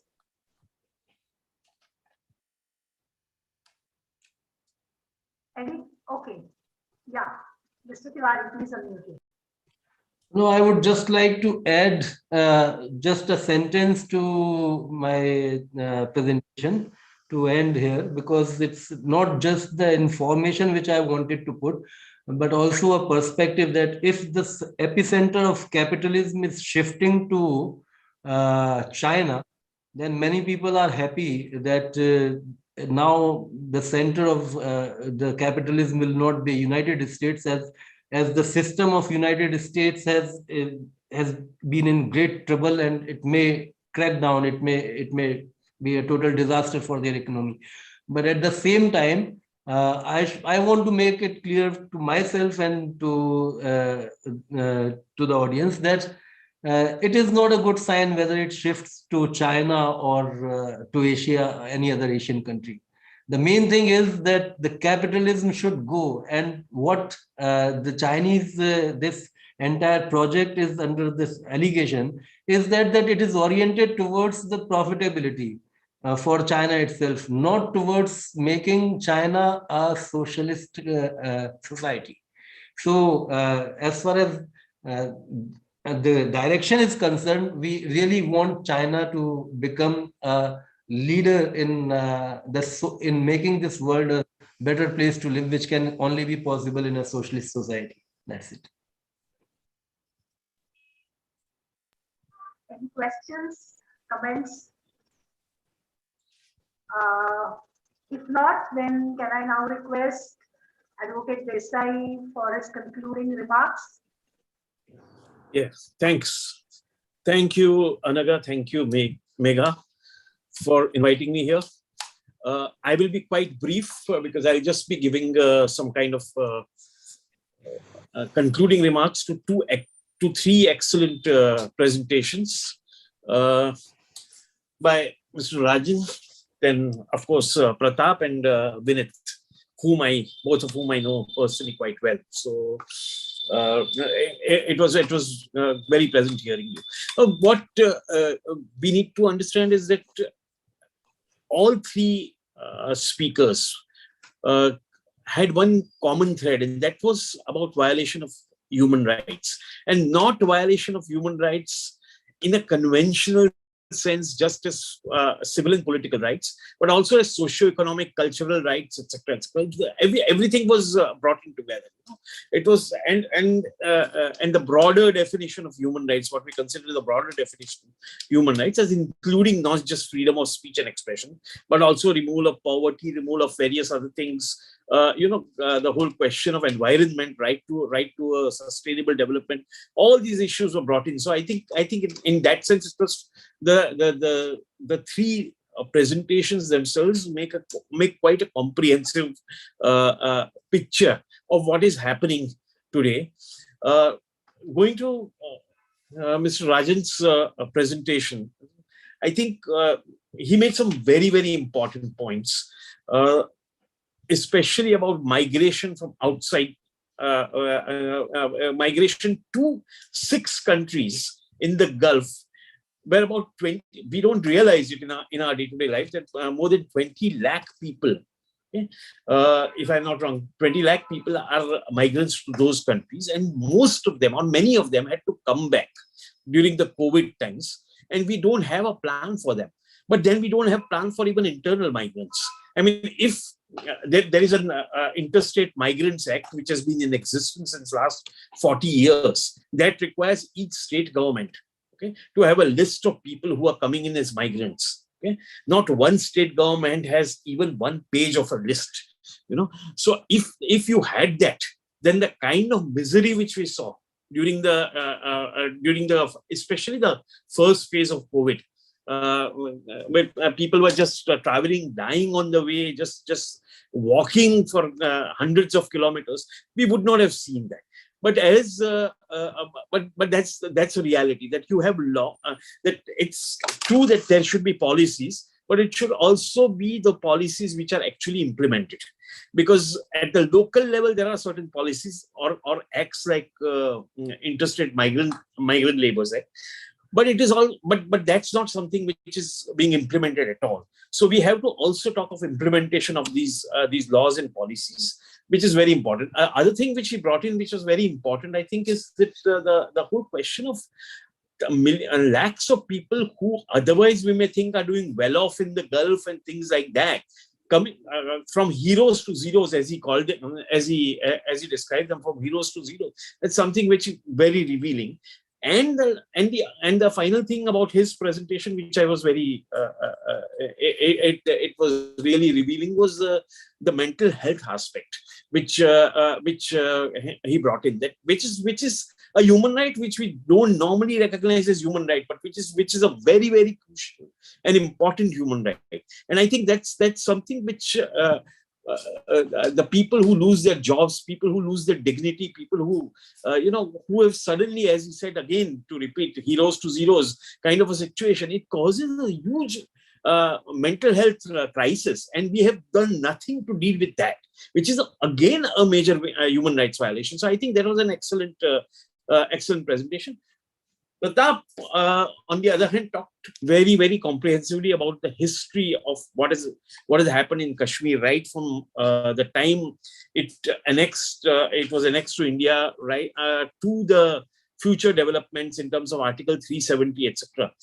And Kashmir actually is I was part of an international tribunal which went into human rights violations in Kashmir, and the misuse of AFSPA, that is the Armed Forces Special Powers Act, the misuse of the Public Security Act, the complete immunity to any armed forces and to the security forces to commit any kind of human rights violations in Kashmir is something which I have observed at first hand, and I think it's a shocking violation, a shocking example of how human rights are being violated within our own country vis-a-vis our own people.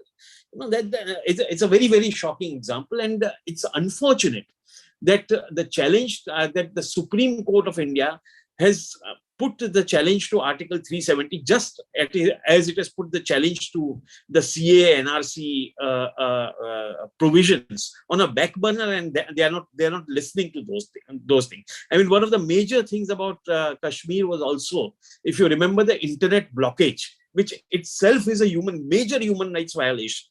Okay? For months together, I mean, in today's time, if this had been done 30 years back, nobody would have bothered. But in today's time, you can't deal with anything without internet. I mean, it's part. I mean, I'm talking today to you because of internet. So it's something which is so essential to our daily lives, and you block it. And I mean, that's another human rights violation which came across. And finally, coming to what Vinit spoke about, the one road, one belt initiative, and the 2 or 3 things which he said. I remember 2 things. I remember I was reading somewhere that when Chinese go, for instance, and start a factory in Africa or some other countries, they go with their own workers. In many places they go, unlike say the other countries which start manufacturing in India. They might start manufacturing in India, but the workers will be Indian. Chinese take their own workers there and go. Similarly, there is a very, very, very important, very interesting film called Factory. It's a documentary about how Chinese workers in USA, they go there and they are working together with the American workers, and how the contrast comes out, of the working conditions, etc. A very interesting thing. So I think Vinit was, of course, most of the things which he said were new to me, and that was very refreshing. But one of the major things which he himself highlighted is going to be the issue of 2 issues. One is, of course, the ecological damage. Because I have seen in India also, you have all these, and you have this hundreds of environmental agencies whose permissions have to be taken and who lay down conditions that if you are cutting a tree, you have to plant another tree, etc., etc. Nothing gets ever done. Okay, so these kind of conditions that we are going to make it a green zone and we are going to make it a green road and all, it really doesn't matter. Because ultimately, if you go to see at the ground level, these are never complied with. Okay? So unless there is a mechanism which looks at stringent implementation of all these kind of clauses, Okay? It really doesn't matter what you talk about environment, because it's become a mantra, sustainable development. It's become a mantra which you keep on chanting from time to time. You have some statistics which you give here and there, but on the ground level, it's huge ecological damage with these kind of projects cause. And finally, I also wanted to the other thing which it causes is, while it may lead to some amount of employment generation, it causes huge amount of displacement. Because in India also we have seen, whenever these big projects come in, whether it's Narmada, whether it's mining activities, where a large number of projects, the amount of displacement which it causes, okay, amount of disturbance, amount of it unsettles the entire populations, tribes, villages. Okay, and while they have all these schemes for rehabilitation, I have not seen one scheme which has really effectively been implemented, of rehabilitation, where people get at least to the stage where they were before they were unsettled. So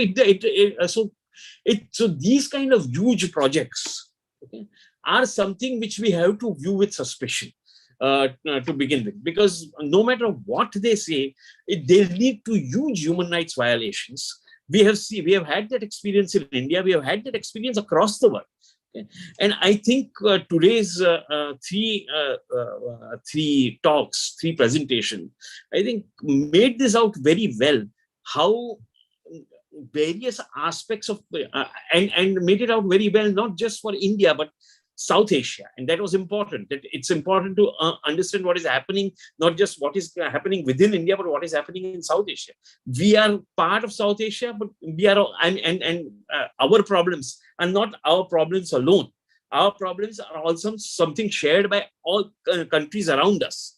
Okay, and in that sense, if the states don't get together, at least people should get together to resist these problems and resist this thing. And I think that's something very important. And that would be my takeaway from this. Thank you very much for inviting me here. And I thank all the three presenters for giving very, very lucid account. Thanks. Thank you, sir. Thank you very much for very aptly summing up all the three presentations and linking them together. I would like to thank all the three presenters, the organizers, the technical staff, and the audience for a very nice, very illuminating and a wonderful session. Thank you, everybody. I think with this, we conclude this session. And do we remain on the same link for the next session?